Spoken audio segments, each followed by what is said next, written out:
So what I want to tell you about is a project I've been working on for the last year.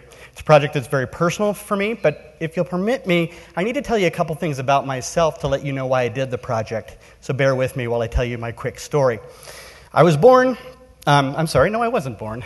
I sell stuff for a living. First I was born, then I sold stuff for a living. I sell stuff. I run an advertising agency based in Dallas and New York. We run several pieces of business, including the Samsung electronics business in the world. I basically sell stuff to people for a living. I help us all use stuff. Hopefully, I help people find the right stuff they want.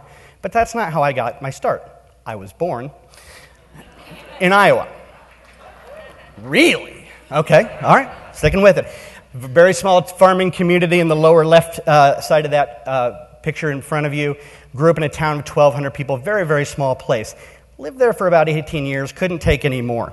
Decided it was time to go to college, but I wasn't really ready to go yet, so I went to the small town of Omaha, Nebraska, go Creighton Blue Jays.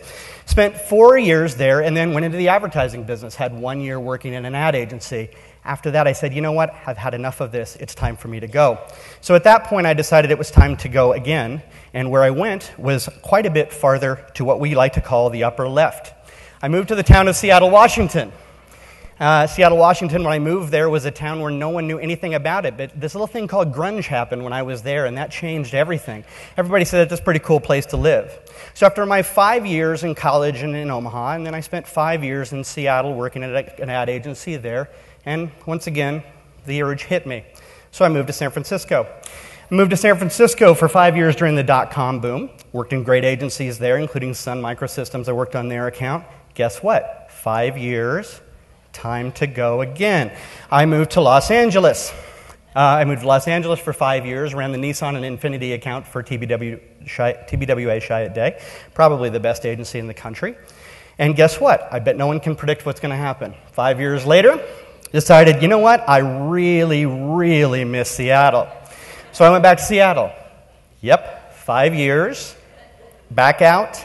And I made my way, this time very significantly, from the West Coast to what is now my hometown of Dallas, Texas. Now, why am I telling you that? I'm telling you that for a very important reason. As I've already told you, I sell stuff.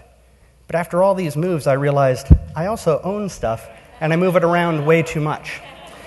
So I'm sitting in what is now my apartment in Dallas, looking at all this stuff going, this is crazy. I can't do this.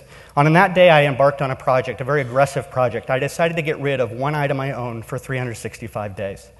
Every day to blog about it, which I did on my website, whatIgotRidOfToday.com.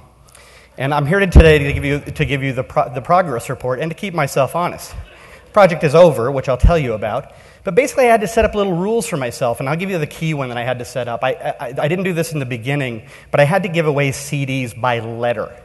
Okay? Not, because I had like 600 CDs. That wouldn't have worked at all. So I decided to give away these one item per day. So what have I learned? I'm here to tell you maybe something that you may not know about your relationship with stuff. So a few lessons. Lesson 1, no big surprise, it's just stuff. Okay, we have these weird attachments to stuff, but we still hang on to it. This is my very first entry. This was day 1 of the RID project. You know it's day 1. These are the last 5 CDs I had purchased at that time. You know it's the first entry because I had not learned to use the flash correctly, nor had I learned to get my feet out of the photo. So that was day 1. I got excited, and I started giving away stuff. And the first thing that I noticed is I didn't want to give away one item per day. I wanted to give away more.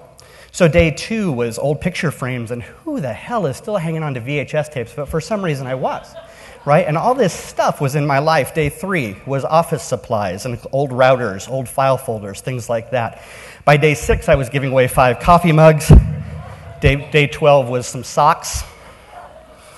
And that leads me to lesson 2. It's just stuff, as I mentioned. It's stuff that we all have. But one of the interesting patterns that I learned right away is that we all have stuff, and we all have this thing I call stuff for stuff.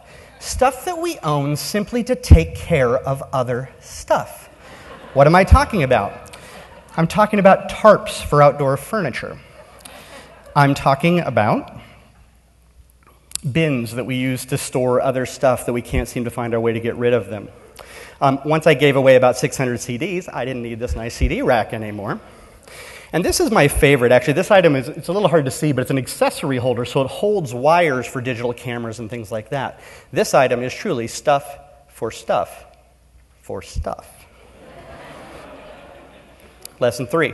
It's all just stuff, right? Well, actually, it's not all just stuff. And as I did this project and I blogged about it every day, I quickly saw what was really going on. I was holding on to this stuff, not because I treasured this stuff, but because I treasured the relationships, the stories, the memories of what was attached. So I did one photo frame per week, and what I realized was I wasn't really hanging on to the photo frames. I was holding on to the pictures within, right? So this frame actually held a photo of my daughter that was taken of her when she was 2 years old. Now she's 16. I wasn't holding on to the frame. I was holding on to that time in my daughter's life, and it was time to let it go. On day 53, I gave away this postcard rack, which I used to actually hold old photos in it. And what was great about it was I blogged about it, and I got an email from a friend of mine that I had not talked to for over 7 years saying, I have treasured that since I saw it in your apartment in Brentwood, California. May I have it, please? And certainly he now owns it. On day 45, I gave away this t-shirt and this pair of tennis shoes. Doesn't look like much, looks like a couple of items of clothing, but what it really was about was the fact that this is the clothing I did when I did stand-up comedy. So what I was doing was not giving away the items, but in fact giving up that possible career choice. On day 131, I gave away these 3 puzzles.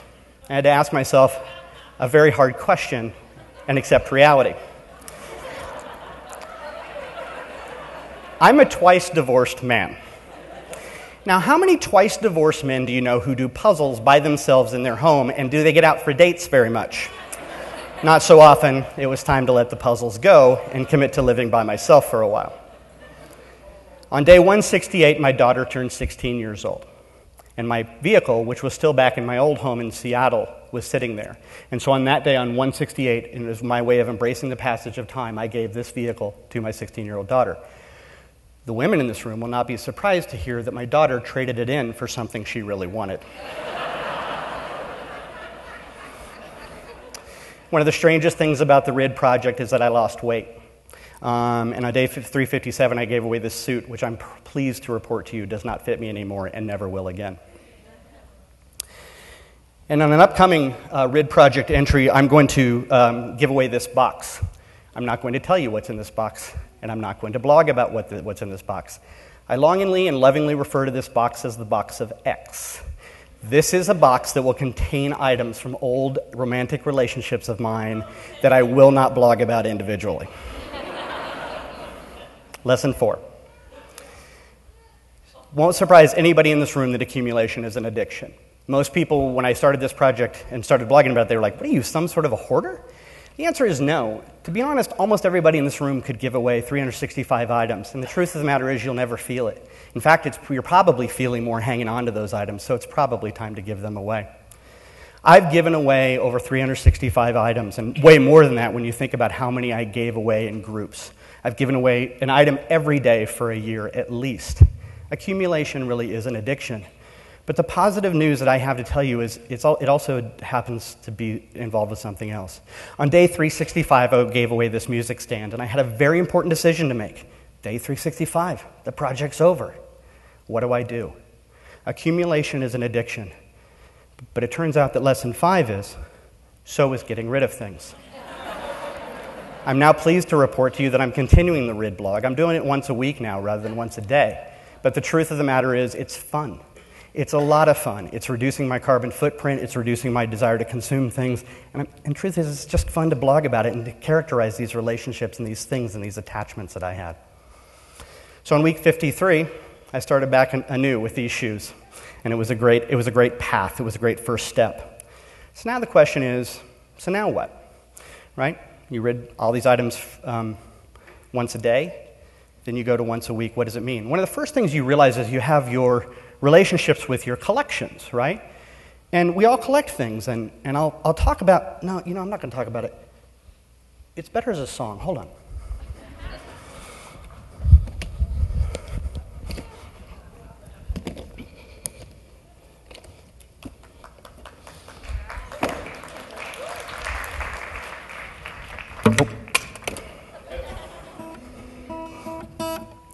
One of the most interesting things you learn in getting rid of things is that it is really easy to preserve the attachments to these things. This is one of 3 guitars I own. And when you start getting rid of things, you quickly learn that you need to give them over, right? You need to just let them go and not worry about where they go. People always ask me where these items go. Most of them, to be honest, I don't know. I send them to a women's shelter or I give them to friends, and I've specifically chosen not to hold on to those attachments anymore. And it's very emotional. This guitar, for example, this was given to me by a really good friend who's not in my life anymore. But sometimes you have to let it go, and it's really important.